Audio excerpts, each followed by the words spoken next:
안녕하세요. 인천도심 공공주택 복합사업 A부터 Z까지 MC 강정구입니다. 벌써 세 번째 시간인데요. 지금까지 우리가 인천도심 공공주택 복합사업의 배경과 이점, 사업 추진 과정까지 알아봤는데요. 이번 시간에는 민간 사업과의 차이점은 무엇인지 비교해보고 IH가 이전에 진행한 사업의 주민분과 이야기를 나눠보는 시간을 갖도록 하겠습니다. 자, 오늘은 또 새로운 분과 함께 합니다. 안녕하세요. 인천도시공사 재생사업처 김동훈 부장입니다.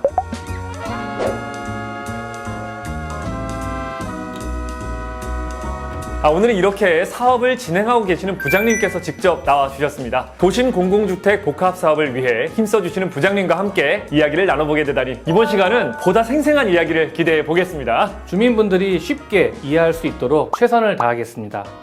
인천 도심 공공주택 복합사업, 이게 대체 어떤 사업인지는 이제 다들 아실 거란 말이죠. 자, 지금까지 도심 공공주택 복합사업에 대해 쭉 이야기를 나눠보니까 기존의 민간 사업에서 시행하는 일반 정비사업과는 확실히 다르다, 요거는 이제 알겠는데요. 이 부분을 좀 더 자세하게 설명해 주실 수 있으실까요? 민간과 공공의 차이점을 설명하려면 앞서 2화에서 말씀드렸던 이 사업의 장점을 설명하면서 언급했던 내용을 다시 한번 복습하게 됩니다. 결론부터 말씀드리면 공공사업과 민간사업, 이 두 사업은 적용받는 법부터 다릅니다. 재개발, 재건축 등 민간에서 시행하는 정비사업의 경우 도시 및 주거환경 정비법을 적용받습니다. 정비사업은 그간 도심 내 주택 공급에 큰 역할을 해왔지만 절차가 복잡하고 조합원 간 이해상충으로 사업기간이 장기화되는 문제들이 있었어요. 모든 사업이 그런 건 아니지만 특히 주거환경 개선을 위한 규제 완화의 이익이 사유화되고 이를 노리는 투기성 수요가 유입되는 등 부작용이 발생되는 문제도 있었습니다. 그에 비해 도심공공주택 복합사업은 공공주택 특별법을 적용받는데요. 공공이 전문성을 바탕으로 사업을 추진하고 특히 용적률 인센티브나 기부채납 비율 감소 등의 규제 완화와 같은 특혜가 있습니다. 그리고 원주민 재정 착률을 높이기 위해 공공자가주택 등과 같이 새로운 유형의 주택도 공급하고요. 또한 일반 정비사업은 주민 단독이나 조합과 공공이 공동으로 사업 시행의 주체가 되어 관리처분 방식으로 진행이 되었기 때문에 처음에 말씀드렸던 것처럼 사업에 장기간의 시일이 소요됩니다. 국토부 발표에 의하면 재개발 사업과 같은 정비사업의 경우 평균 13년이 소요됩니다. 반면에 도심공공주택 복합사업은 IH, GH, LH 등의 공공기관이 사업 시행의 주체가 되고 민간에서 진행하는 조합 설립 인가와 관리처분 계획 인가 절차가 없기 때문에 민간에 비해 3에서 5년 사업기간이 단축되어 보다 빠르게 사업을 추진할 수 있습니다. 용적률의 경우도 민간 사업의 경우 1단계 용적률 종상향이 이루어지는 데 비해 도심공공주택 복합사업은 2단계 이상 용적률 종상향이 이루어져 약 100% 이상 용적률이 증가되는 효과를 얻을 수 있습니다. 그리고 기부채납의 비율도 민간의 경우는 대지면적의 20에서 25%지만 공공은 15%로 가용할 수 있는 대지면적을 5%나 더 확보할 수 있는 장점이 있습니다.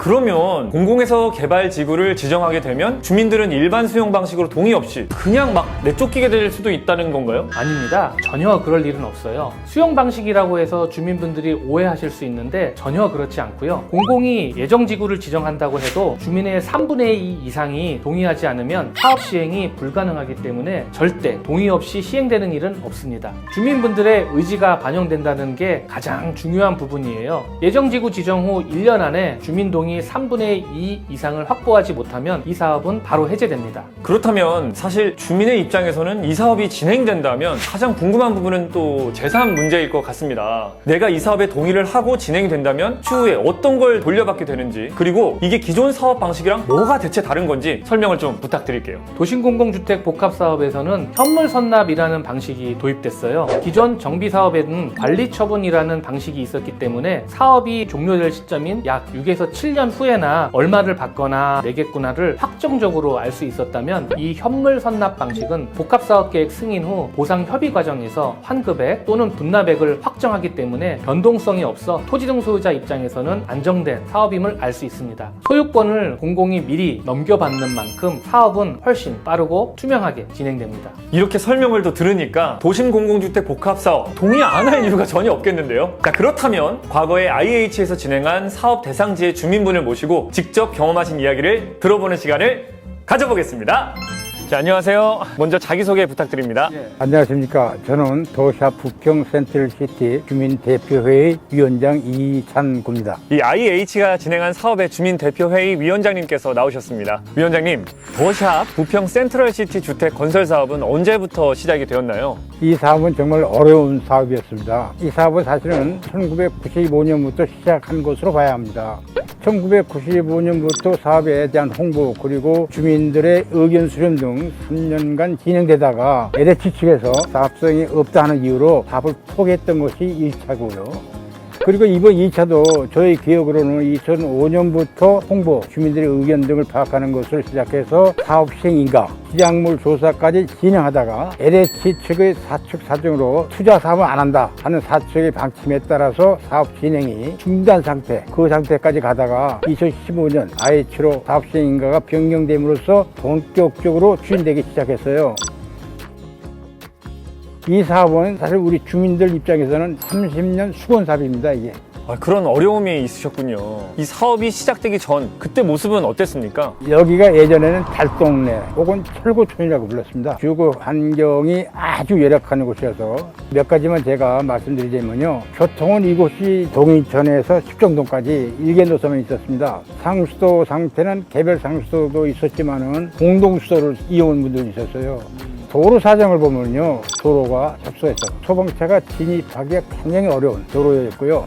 화장실을 보면요, 후세식보다도 수거식 화장실을 많이 주민들이 이용하는 그런 실정이었다. 그리고 난방 관계는 식구공탄이라고 하죠. 연탄. 그걸 주로 연료로 해서 난방을 이용했다는 그런 말씀을 드립니다. 저 여유 있는 분들은 기름 보일러 뗀 분도 있었고요. 그러다 보니 달동네 철고촌 비미촌을 배경으로 하는 드라마라든가 또는 영화 촬영실 때 단골 장소였습니다. 그러니까 응답하라 1988에 슈퍼가 나오고 했던 장면들도 여기서 촬영했습니다. 그러면은 이제 시공이 다 되고 나서는 예전하고는 정말 많이 바뀌었겠네요. 네, 많이 바뀌었죠. 네, 이곳은 총 몇 세대나 되나요? 여기는 총 세대수가 5,678세대. 그 외우기도 좋죠, 그죠? 인천에서는 최고 큰 아파트 단지로 제가 알고 있고요. 그리고 전국에서도 네 번째로 큰 아파트 단지로 제가 알고 있습니다. 여기는 거의 최고 높은 주수가 49층. 와. 49층 옥상에서 서울 쪽을 보면요.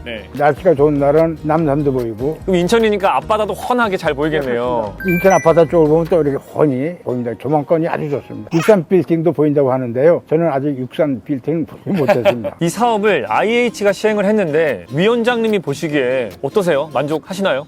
많이 만족합니다. LH는 1, 2차 두 번에 걸쳐서 주민들과 약속을 지키지 않았으나 IH는 LH가 포기한 사업을 해냈지 않습니까? 그렇죠. LH가 사업을 포기한 이유는 사업성이 없다는 것이었습니다. 사업을 하게 되면 약 1,500억 원의 손실이 발생한다. 이것이 사업을 포기한 이유였어요.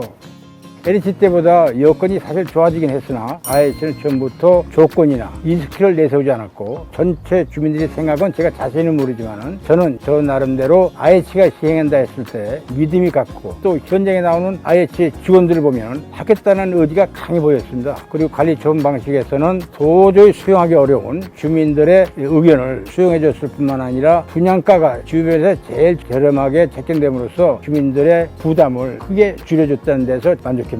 그리고 시공사 선정 과정과 5,678세대 거대 단지를 7년이라는 단기간 내에 해내서 주민들과 약속을 지켜서 입주하게 해줬다는 점을 만족하게 생각합니다. 위원장님 말씀 들어보니까 진짜 만족을 하셨나 봐요. 예, 그렇습니다. 짧게 제가 한마디 할게요. 네네네. IH가 여기 사업해서 고생 많이 했고 또 별로 재미도 못 본 걸로 제가 알고 있어요. 그런데도 했지 않습니까? 인천시에서 만든 공기업이고 또 우리 인천 시민을 위한 공기업이라 주민들은 믿고 만족해 했습니다. 저는 LH와 IH를 가끔 비교해 봅니다. LH보다 주민 편에 좀 가까이 있다는 점이 느껴지고요. LH보다 의견을 주고받기가 수월하고 주민들이 의견을 많이 수용해주는 편이고 대화하기가 편하고 이해해주려고 노력하는 그런 IH 측의 노력이 보입니다. 그렇군요. 좋은 말씀 정말 감사드립니다. 지금까지 정책, 사업 내용에 관한 것을 좋다 이렇게 말로만 들어오다가 위원장님께서 직접 경험하신 내용들을 나와서 말씀을 해주시니까 더 현실적으로 마음에 확 와닿는 것 같습니다. 감사드립니다. 예, 감사합니다. 자, 오늘 이렇게 도심 공공주택 복합 사업의 절차와 사업 시행 방법, 거기에 과거 IH에서 진행했던 사업의 주민 대표분의 의견까지 정말 알차게 많은 이야기를 나눠봤습니다. 마지막 시간까지 정말 귀에 쏙쏙 들어오게 설명을 너무 잘해주신 우리 김동훈 부장님께 큰 박수 한번 부탁드리고요. 자, 오늘 어떠셨습니까? 사업이 좀 복잡합니다. 근데 주민분들께 쉽게 풀어서 설명할 수 있는 기회가 있어서 너무 좋았습니다. 많은 분들께 저희 사업 정책이 잘 추진될 수 있다는 점을 어필할 수 있는 시간이 된 것 같아서 뿌듯하네요. 아유, 마지막까지 말씀을 너무 잘해주시네요. 자, 그럼 저는 이제 다음 시간에 찾아뵐 텐데요. 다음이 저희가 마지막으로 함께하는 시간입니다. 자, 그래서 마지막은 특별히 그동안 올라온 저희 영상을 보시면서 궁금하셨던 부분들에 대해서 다이렉트로 답변을 해드리는 Q&A 시간으로 진행하려고 합니다. 자, 그럼 안녕히 계세요.